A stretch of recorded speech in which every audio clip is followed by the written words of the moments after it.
Preet Kahlon, owner of Monsoon, an Indian cuisine restaurant. Welcome on the Business Brief. Thank you, Mr. Frazier. Good to be here.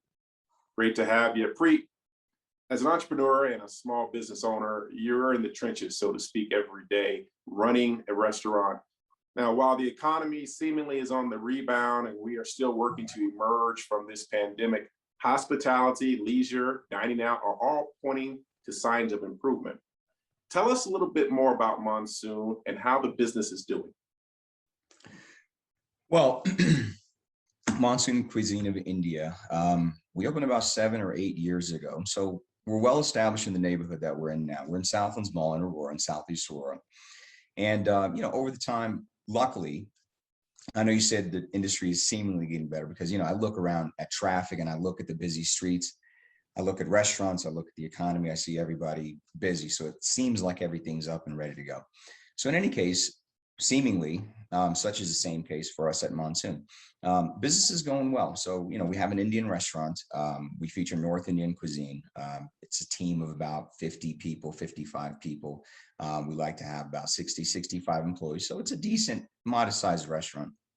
And, over the last, I would say, year and a half, it really brought in perspective how important it is to always grow with the business, right? And I know that sounds cliche and growing with the times, but now so more important than ever. It's becoming increasingly difficult to navigate through the local environment. But in any case, yeah. So we do Indian food in Southeast Aurora, and the issue that we had eventually, initially, we had to transition all of our business into takeout. Now, when everything closed down, my business partner and I, the executive chef, we sat down and we said, hey, what are we doing? What's gonna happen? And when it came down to it, we had to make an important decision. We said, hey, what are we going to do? Streets are dead. There's no cars out. We're watching the news. News is scary, right? And we said, you know what, let's just go back to work, masks on, and let's just carry on with it. And luckily, we were in a position where through the diligence of our community, we had them show up and we had some people come in and say, hey, we want to support your business. Let's order some takeout, let's order 20 entrees to go. So recently in the trying times, because of diligence of our community, the people that we live with, the people that have supported us from day one, they've come out and transitioned all of our business into takeout. When dining got shut down, when we lost the bar business, restaurants typically survive on, bar business, people coming in, the wait staff is gratuity driven. So somebody comes in, they tip them, et cetera, et cetera. So when all that got shut down, we lost a lot of our revenue streams. So we had to get really creative on how we're going to do it. So transition everybody to deliveries, and it's been quite the run. And folks are back to dining in now. Yeah, we're back to dining in. Yeah, right. But we're back to dining in now. But I think the most of last year we remained closed, and there was ups and downs where they were saying let's open, let's close, let's open, let's close. The masks were mandated, and then they weren't, and then the presidency was saying it's okay and it's not. So there was a lot of gray area, right? And in that place, I think it was best to, now in retrospect, that we think about it, to have done too much than too little. So we had some resistance, people coming in, why are we wearing a mask? And we just tell them, I'm sorry, we don't know any more than anybody else know. At this point, the experts hardly know a lot. And right now, we just want to hunker down and make sure that we're keeping everybody safe without having to close the establishment down. So yeah, for a year, we just stayed closed. And it was so nice being able to see people come back in and the life. And it seemed like all of a sudden when everybody came back in, we're talking earlier on this year when things started settling down, when the numbers finally started coming down, things just exploded. So did gas prices. And that was incredible. There's, and it's hard to, the silver lining again, in retrospect is I think the economy did have a small burst and it grew. Right. But it's hard to gauge, right? It's hard to gauge, where are these opportunities? What do we do now? How do we navigate? Yeah. Absolutely. And speaking of that, Preet, because you mentioned the business is doing well now, and you've kind of had this journey from, the beginning of the pandemic, through the height of the pandemic, and to now. It sounds like you guys are at least in a better place.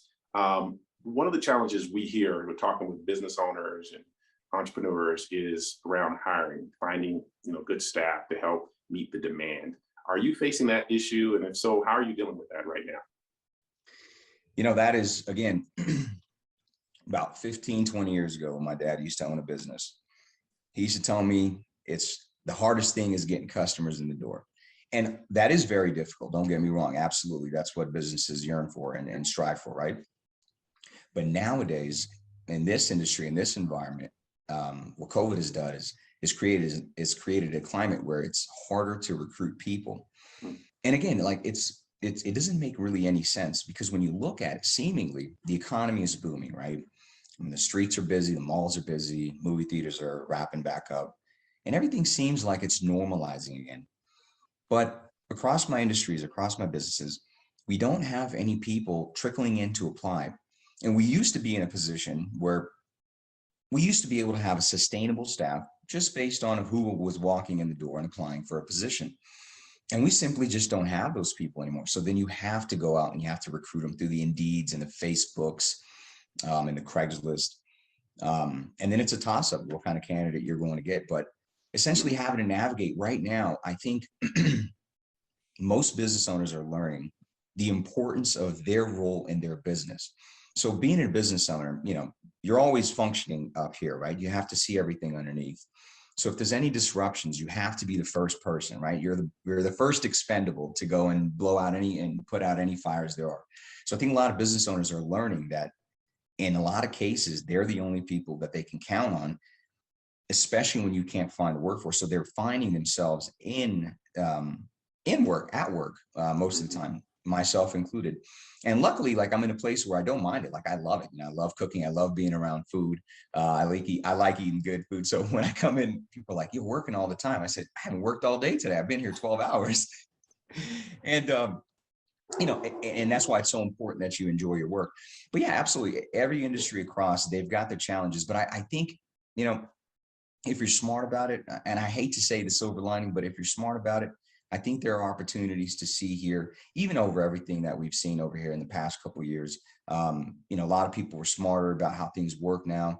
The industry is changing. The whole climate, the economy is changing. A lot of people are finding different opportunities. I think as not the consumer, but for the average person, not for the business owner, but wages are increasing also, which is in line with inflation. So I think I'm not going to say it's a win-win. Right. But it's hard to gauge, like, what are going to be the implications? What's going to happen, when the McDonald's is paying $17, $18 an hour for an entry level position? Like, I really do have to wonder sometimes. Oh, I can tell you, I hear you, man. My oldest daughter was 17, got a job paying her over $17. I remember when I was 17, I think, oh my gosh, we could get $5 an hour. Now, I'm not that old, but trust me, I get it.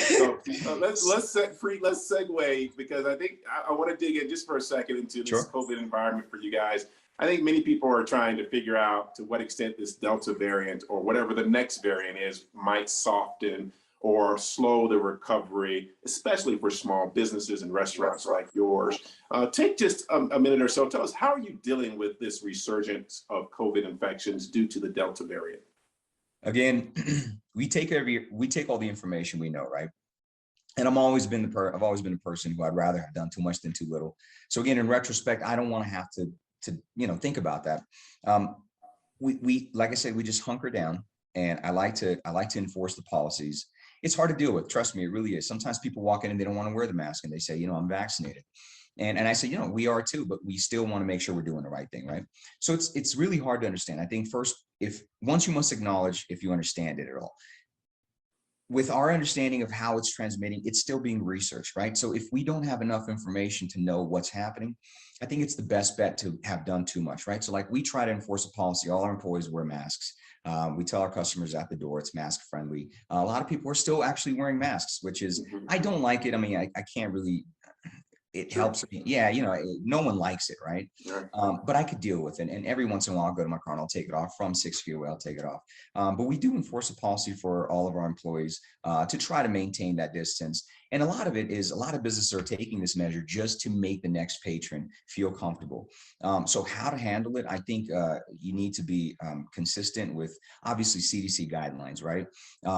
And again, I don't think anybody, at the end of the day, if you're doing too much for somebody's safety, I think in the long run people will understand.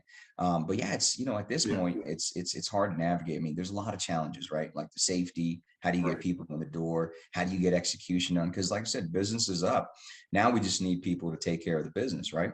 Exactly right. Um, Yeah. so yeah, I mean, I think every So, to some more just degree, you're just playing it, better safe than sorry is kind of absolutely. the approach. Oh And yeah, I think I appreciate that as a business owner, you want to put your employees and your customers' welfare yeah, first. And so I can appreciate it's a delicate situation. I think you said earlier, perhaps to me, that gray area of trying to figure out where you operate, how best to accommodate the needs and yep. of customers and employees. And so as an owner, especially one like yours, it's very public facing, where you're bringing people in every day off the streets, so to Yeah. speak, in terms of coming in to dine with you. That's an ongoing challenge. Let me segue as we come to a close here.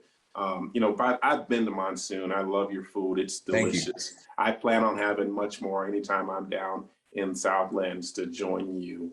Is there Appreciate anything customers can expect going forward? Any plans on the horizon that you can share about the future of Monsoon?